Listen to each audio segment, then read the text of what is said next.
Welcome back to my channel. Nung last video ko, tinuro ko sa inyo kung paano gumamit ng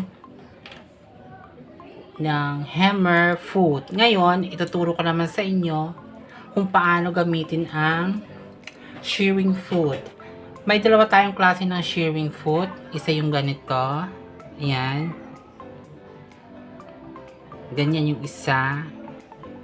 Ito naman yung isa, ito naman isang shearing foot yung may screw dito. Pwede yan luwagan.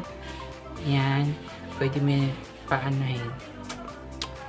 Ito yung nagko-control kung gaano kasinsin yung pagka-shearing mo. Kung gusto mong masinsin, kung gusto mong hindi, luwagan mo to, sikipan, gano'n.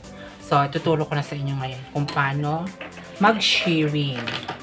Ang una natin gamitin ay ito. Yan. Ito. Kuha lang ako ng screwdriver. Palitan natin ng foot. Ay, aray ko. Ito yung una natin gamitin.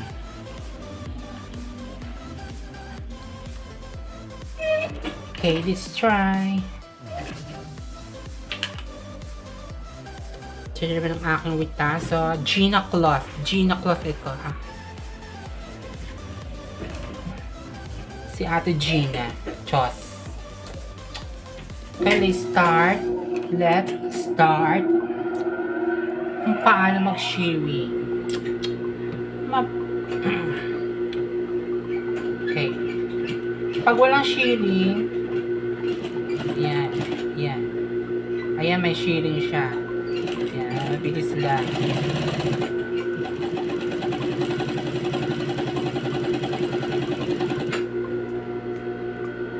Diba? Maganda. Pantay-pantay. Kung gusto nyo masinsin, sikipan nyo lang tong tensioner nyo. Yan yung nagka-tension. Sikipan nyo lang.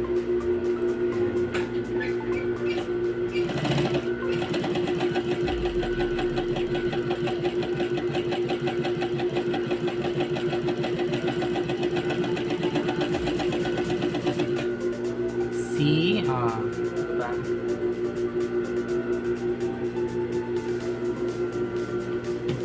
Gusto nyo namang hindi masyado masinsin, luwagan.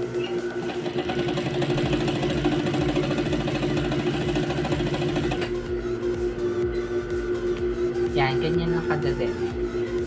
Next, nagagamitin natin yung isang foot. Wait. Tanggalin natin to. Ito naman yung gagamitin natin, yung may screw sa likod. Yung may adjustan. Okay. Adjust. Habang ina-adjust niyo yan, umaangat to. Ayan o. Umaangat. Pag niluluwagan nyo, umaangat.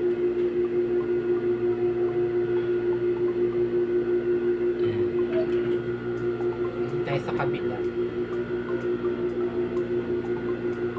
Ito na yung pangalawang klase ng shearing foot. Tingnan natin kung may shearing siya. O, diba?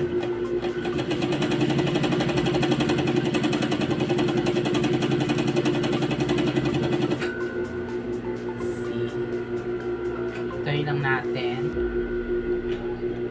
Pag walang shearing, pwede nyo i-adjust yun dyan. I-adjust yun doon. Yan. Tigas.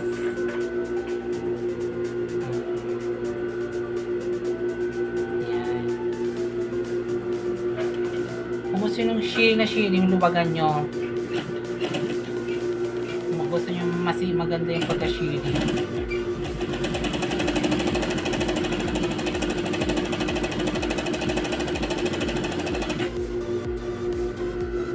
Ay, wala siyang shearing.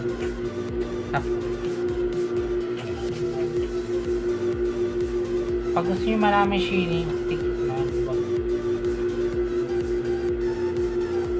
I-adjust mo yung screw papunta sa papunta sa iyo. Yun, papunta sa iyo.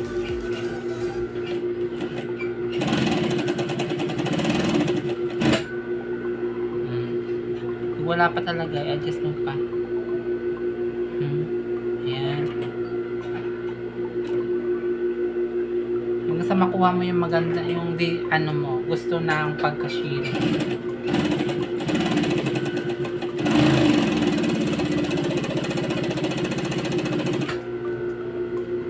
See? That's it, guys. Thank you for watching for my another tutorial.